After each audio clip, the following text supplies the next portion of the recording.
Os segredos que você precisa saber para conseguir um emprego na sua área aqui no Canadá. Esse é o tema do vídeo de hoje. Eu consegui um emprego na minha área de atuação no Brasil. Para cada vaga que você for aplicar, você vai precisar de uma cover letter.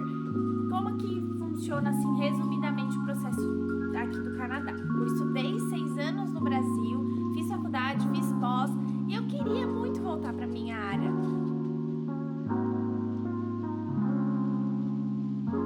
Se você não me conhece, seja muito bem-vindo ao meu canal. Meu nome é Beatriz e eu moro há 2 meses aqui no Canadá.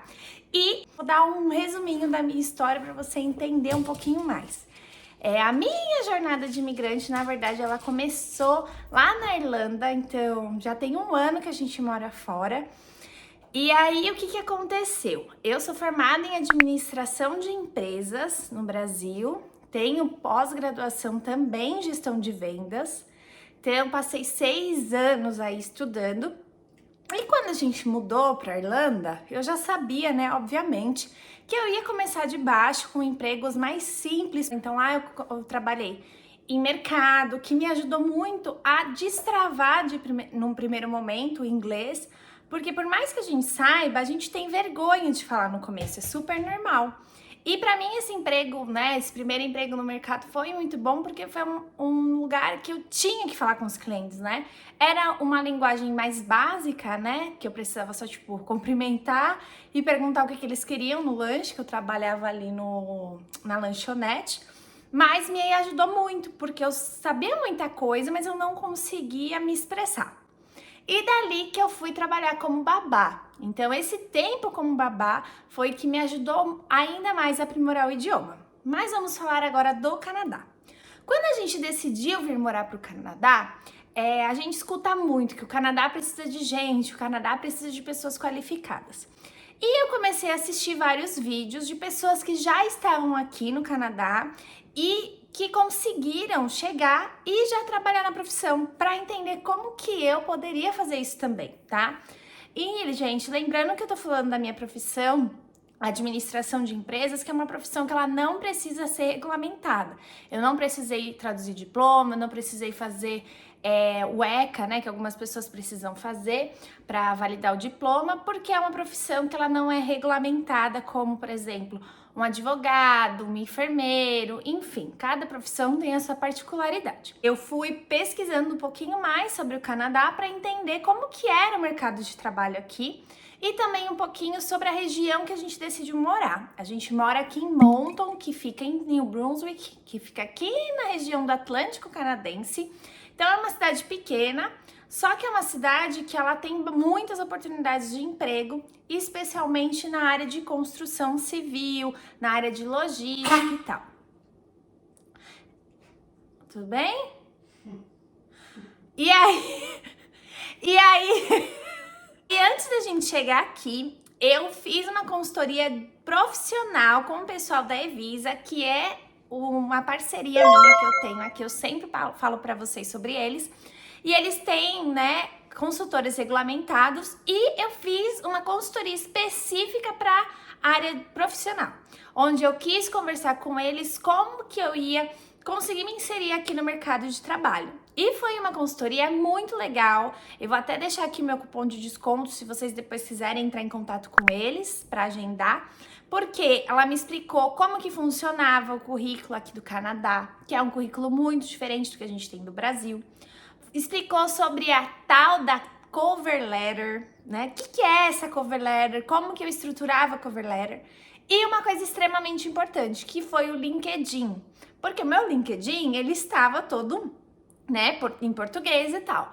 E aí ela me explicou o quanto que seria importante eu já deixar o meu LinkedIn em inglês, atualizar não só a foto do perfil do seu LinkedIn, mas colocar uma foto ali no banner, colocar um pouquinho sobre as minhas qualificações.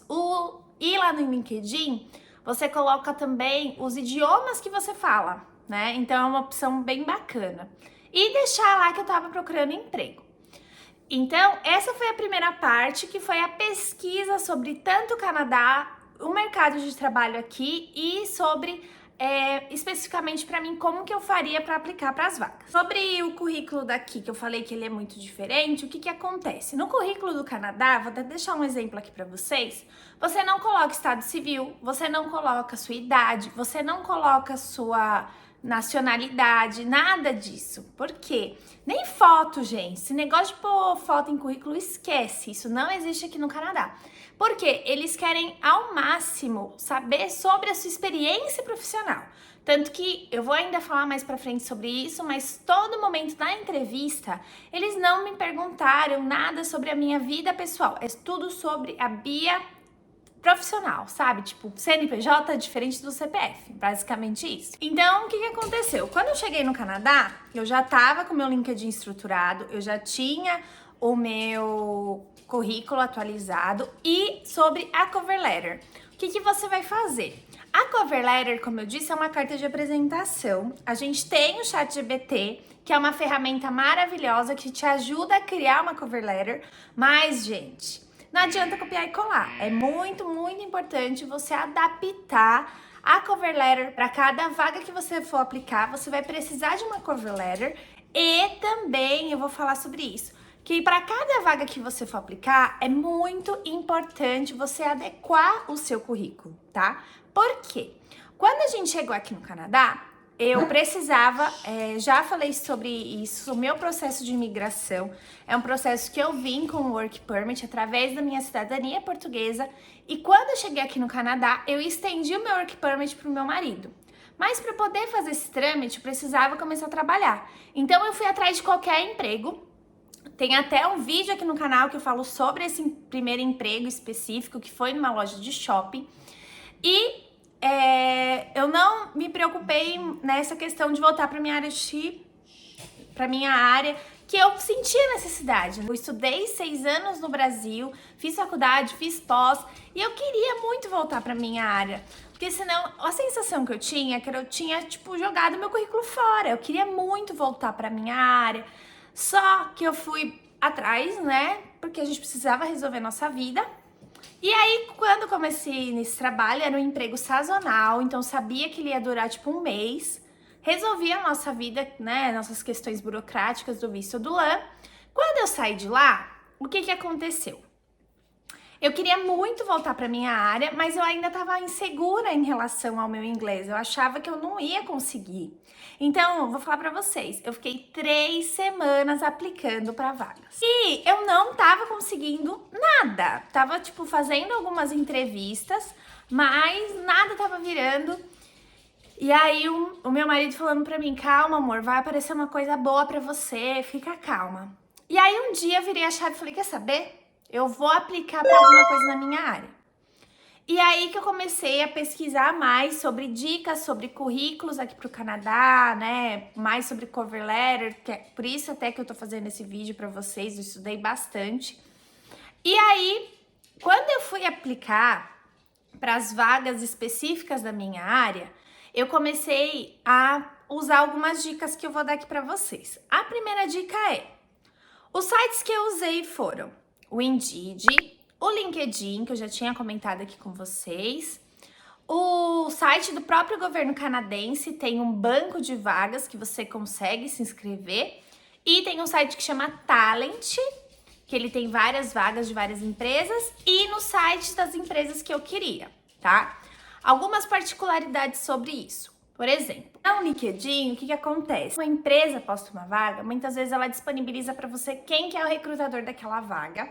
Você consegue entrar em contato com ele e mandar uma mensagem. Então, foi uma das coisas que eu fiz e eu consegui uma entrevista para trabalhar num call center.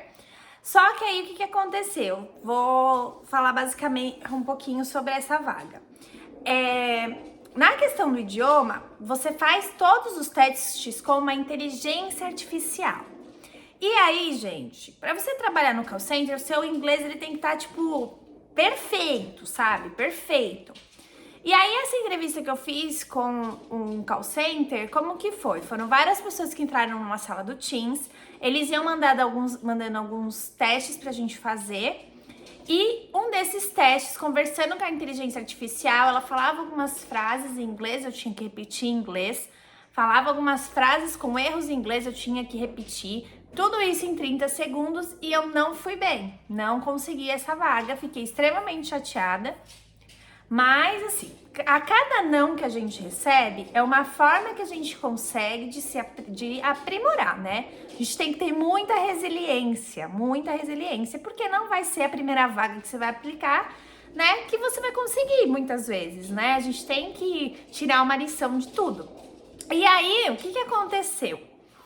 Eu continuei aplicando para vagas, lembrando que eu era bancária no Brasil e aqui eu não queria voltar para banco. Eu tenho um histórico com banco, né? Eu tive depressão, tive burnout, então nesse primeiro momento eu não queria banco. Então, dentro do meu perfil, o que eu conseguiria? Trabalhar como representante de vendas, trabalhar como atendimento a cliente. E aí que eu fui tentar procurar algumas vagas no Indeed. E aí vem a segunda dica sobre o Indeed. O Indeed, ele usa uma inteligência artificial para selecionar os currículos antes de mandar para o recrutador. Então, o que você precisa fazer? Antes de você se inscrever para a vaga do Indeed, lembra que eu falei que para cada vaga você precisa de especificamente mudar algumas coisas no seu currículo? Para o Indeed, você precisa colocar palavras-chave. Então, o que você vai fazer? Você vai ler a descrição da vaga, ver o que eles estão precisando e, né, obviamente, se isso for verdade, você vai colocar isso no seu currículo para dar match e para o seu currículo chegar no recrutador. Porque muitas vezes a gente faz um currículo padrão e sai disparando para um monte de vaga e ninguém chama a gente. Porque tem essa inteligência artificial no Indeed, tá? Então isso é muito importante você fazer. E outra coisa, estruturar o seu perfil para cada vaga, tá? Então, como que funciona o currículo aqui do Canadá? Basicamente, você vai pôr lá no cabeçalho o seu nome, seu telefone, seu contato, o link do seu LinkedIn. Você vai fazer um resumo sobre você. Nesse resumo que você for fazer sobre você, é legal você colocar, sempre profissional, como eu já falei.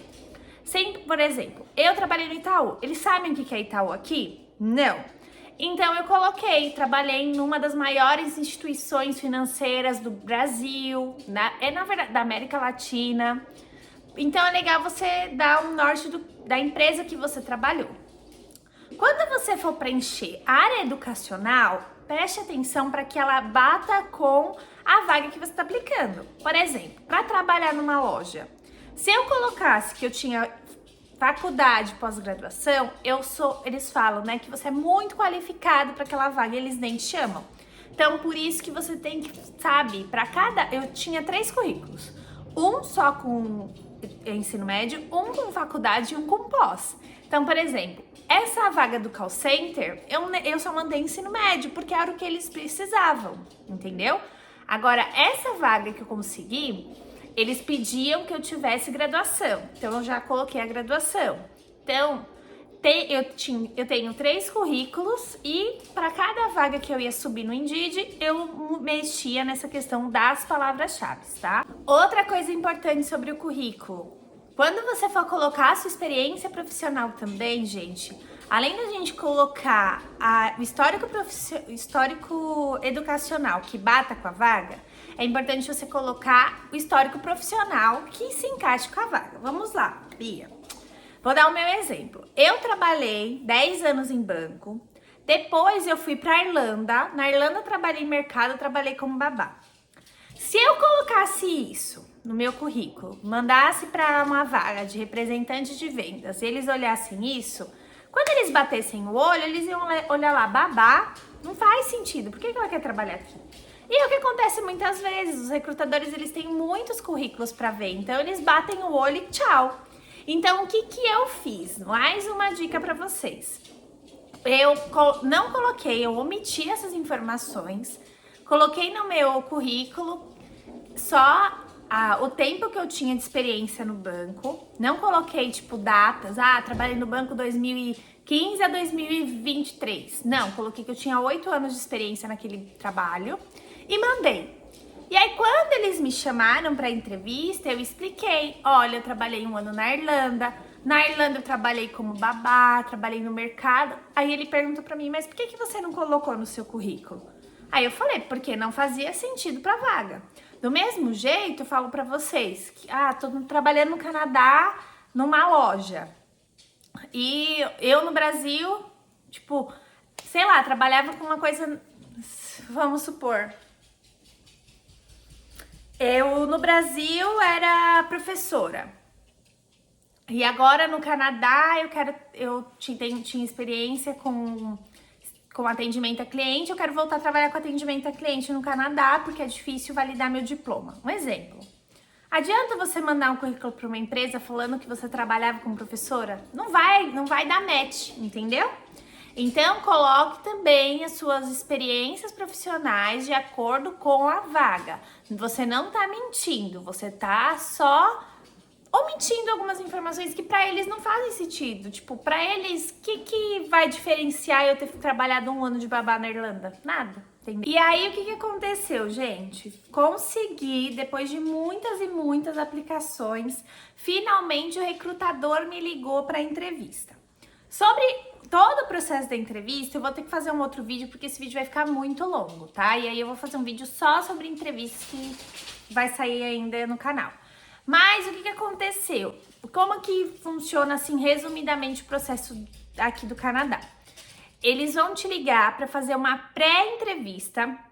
Nessa pré-entrevista, basicamente, ele quer colher ali algumas informações básicas de você, um pouco sobre a sua disponibilidade, um pouco sobre por que você quer trabalhar na empresa. Uma outra coisa que é muito importante aqui é você estudar sobre as entrevistas e estudar o inglês específico para aquelas entrevistas, tá? E é o que eu sempre falei aqui, se você ver vídeos meus no canal sobre quando eu trabalhava na Irlanda de babá, eu sempre falava, você tem que estudar o vocabulário para aquela vaga. E é o que eu fiz. Então eu estudei muito, eu fiz aula de inglês só específica para entrevistas de emprego, para as perguntas que eu iria receber, né, nessa entrevista de emprego e como que eu iria dar as respostas. Eu estudei as respostas, eu me preparei muito para essa vaga, né, para essa entrevista. Tanto que foi 1 hora de entrevista, gente. 1 hora. Então, assim, eu precisava ter estudado. Então, não adianta a gente achar que vai ser, o primeiro, que vai ser muito fácil. Não é fácil, sabe? Não é porque o Canadá precisa de gente que eles vão contratar qualquer pessoa. Então, a gente precisa, ter postura na hora que você for fazer entrevista, né? Quando o recrutador me ligou, eu trabalhei em banco basicamente só em atendimento por telefone. Então eu sei o quanto que é importante o tom de voz, sabe? Então eu fui animada, eu conversei com ele, super animada e tal. E aí ele falou: nossa, eu gostei tanto da sua empolgação. E para uma vaga que eu consegui, que é de representante de vendas, poxa, isso é tudo, né? Então, quando a pessoa te ligar, atenda, oi, tudo bem, mude a energia, a gente falava sorriso na voz, né? Então, o quanto que isso é importante, tá? Resumindo, a minha vaga para trabalhar é uma empresa de construção civil. Eu trabalho como representante de vendas. Basicamente, a empresa que eu trabalho, eles fazem tudo relacionado à tubulação. E eu não sabia, né, nada sobre isso. Fiquei no começo insegura, obviamente, só que empresa, eles dão toda uma estrutura para treinamento, então eu vou passar 3 meses em treinamento. E hoje, gente, faz 1 semana que eu comecei na empresa, eu tô estudando todas as apostilas que eles me deram sobre o material, e aí eu conseguindo estudar inglês, eu falo, cara, como eu me subestimei. Eu não sabia que o meu inglês estava tão bom quanto ele tá, sabe? Tipo, eu me menosprezava, eu achava que eu não ia conseguir, eu nem tentava. E eu tenho certeza que acontece isso com muitas pessoas que têm a segurança de tipo, eu não vou conseguir, meu inglês não é bom. Cara, eu também tava nessa, mas eu precisei ir lá, bater a cara e fazer a entrevista, ver que eu fui bem na entrevista e conversando com o meu chefe, ele falou pra mim, nossa, mas o seu inglês é bom. E a gente fica muitas vezes preso, tipo, putz, eu não... errei uma expressão, errei um tempo verbal, mas para eles, gente, o importante é eles estarem entendendo o que a gente tá falando. E é o que ele fala para mim, eu entendo tudo que você fala, eu entendo o que você quer transmitir. Óbvio que eu estou aprendendo palavras e coisas que eu não sei nem falar no Brasil, não sei nem como que é aquelas coisas no Brasil. Mas a gente precisa, né, ser resiliente, a gente precisa confiar na nossa capacidade. Então, o resumão desse vídeo, acho que o maior segredo para você conseguir um emprego na sua área no Brasil, aqui no Canadá, é você confiar no seu potencial, confiar na sua capacidade e se candidatar para as vagas e tentar. O não a gente já tem. Aqui eles precisam de muitas pessoas da nossa faixa etária, dos 30, dos 40 anos. Por exemplo, lá na empresa que eu trabalho, eles estão desesperados procurando pessoas, por quê? Nós somos em 4 representantes comerciais, 2 vão aposentar, eles não têm pessoas para colocar no lugar. Então, eles precisam realmente de profissionais e a gente tem capacidade. Para eles, a gente tá aprendendo um segundo idioma, eles entendem, sabe? Às vezes eu falo, não entendi, eles tentam me explicar de outra forma. Graças a Deus, muitas coisas eu tô entendendo e eu fico muito orgulhosa de mim mesma. E a gente tem que se orgulhar, sabe? Às vezes eu fico, tô orgulhosa de mim mesma. Mas não é tipo ser metida, sabe? É tipo você saber reconhecer as suas conquistas, né? Então, eu acho que o grande aprendizado que eu tive, o grande ponto-chave que virou na minha cabeça é acreditar mais em mim, acreditar que eu conseguia. Meu marido acreditava mais que eu. E hoje eu consegui voltar para minha área depois de 1 ano, gente. Não foi fácil esse 1 ano, sabe? As pessoas... É engraçado que as pessoas, elas conhecem a gente agora, falam, foi fácil, mas... A gente tem todo um histórico, né, que fortaleceu, que me amadureceu muito para hoje estar onde eu estou. Acredite que o seu sim, ele vai chegar, você vai passar por vários nãos e você tem que tirar um aprendizado de cada não que você levar, tá bom? Porque vai chegar, todo mundo tem o seu espaço reservado. Então, gente, espero que esse vídeo tenha ajudado vocês do fundo do meu coração. Se você já tá aqui no Canadá e já trabalha na sua área, deixa um comentário aqui no vídeo pra gente poder fazer uma comunidade onde as pessoas se ajudam. Eu acho muito importante isso, a gente se ajudar, que é uma forma da gente retribuir todas as coisas boas que a gente recebe, né? Então, se esse vídeo te ajudou, compartilha com um amigo que tá pensando também em vir morar aqui no Canadá ou que já tá aqui procurando emprego, tá bom? E não esqueça de se inscrever aqui no canal, porque eu posto conteúdos toda semana relacionados à vida por aqui e já ativa o sininho para você não perder as novidades, tá bom? Então, um grande beijo e eu te encontro no próximo vídeo.